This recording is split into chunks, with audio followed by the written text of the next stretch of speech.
سلامونه نیکې هیلې احترامات. نن زموږ موضوع ده جمالیات. جمالیات د فلسفې هغه څانګه ده چې د ښکلا، هنر او ذوقي تجربو په ماهیت او ارزښت بحث کوي. دا د دې پوښتنې ځواب لټوي چې ولې او څنګه یو شی یا هنر ښکلی بلل کیږي او د انسانانو په احساساتو او فکرونو اغیز کوي. په تاریخي لحاظ یوناني فلسفیانو افلاطون او ارسطو د ښکلا د مفکورې لومړني تعریفونه وړاندې کړي. افلاطون ښکلا د روحي حقیقت انعکاس باله، په داسې حال کې چې ارسطو هنر د ژوند تقلید ګاڼه.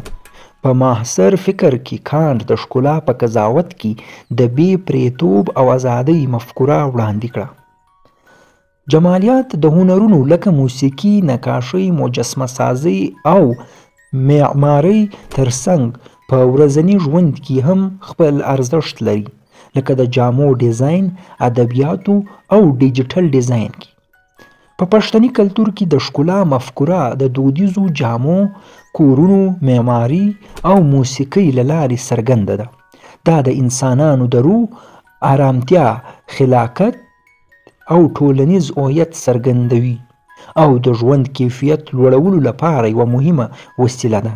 جمالیات نه یوازې د ښکلا د تعریف لپاره مهم دي، بلکې د خلاقیت، د هڅونې، انساني ارزښتونو او ټولنیزو اړیکو په پیاوړتیا کې هم حیاتي رول لوبوي. جمالیات او کلتور ژور تړاو لري، ځکه کلتور د ښکلا د معیارونو او ذوقي تجربو په ټاکلو کې مهم رول لوبوي. د یوې ټولنې هنري بڼه، معماري، موسیقي، جامې او ادب د هغوی جمالیاتي ارزښتونه څرګندوي. هر کلتور د خپلو دودونو پر بنسټ ځانګړي ذوق او د ښکلا تعریف لري. په پښتني کلتور کې د دودیزو جامو، موسیقۍ، شعرونو او معمارۍ جمالیاتي بڼه د کلتوري ځانګړتیاو ښه مثال دی چې د ټولنیز هویت څرګندونه کوي او د وخت په تیریدو سره د نوښت او بدلونونو پر مټ وده کوي. د جمالیاتو په فلسفه کې مهم نظریات په لاندیني ډول دي. افلاطون ښکلا یې د مطلق حقیقت او روحانیت انعکاس باله. د هغه په اند ریښتینې ښکلا له فزیکي نړۍ پورته یوه روحاني حقیقت دی.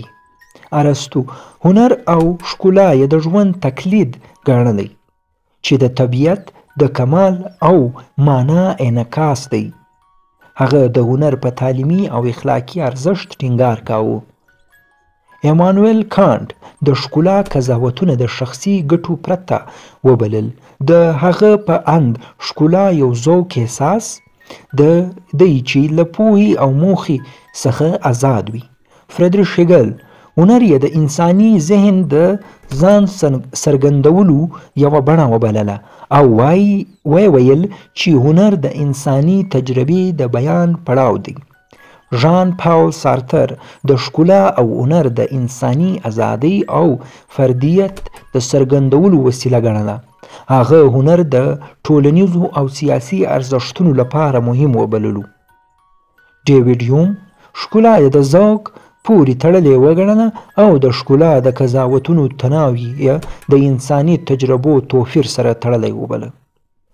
دا نظریات د ښکلا د تعریف او ارزښت په اړه د بشري فکر بېلابېل لیدلوري څرګندوي.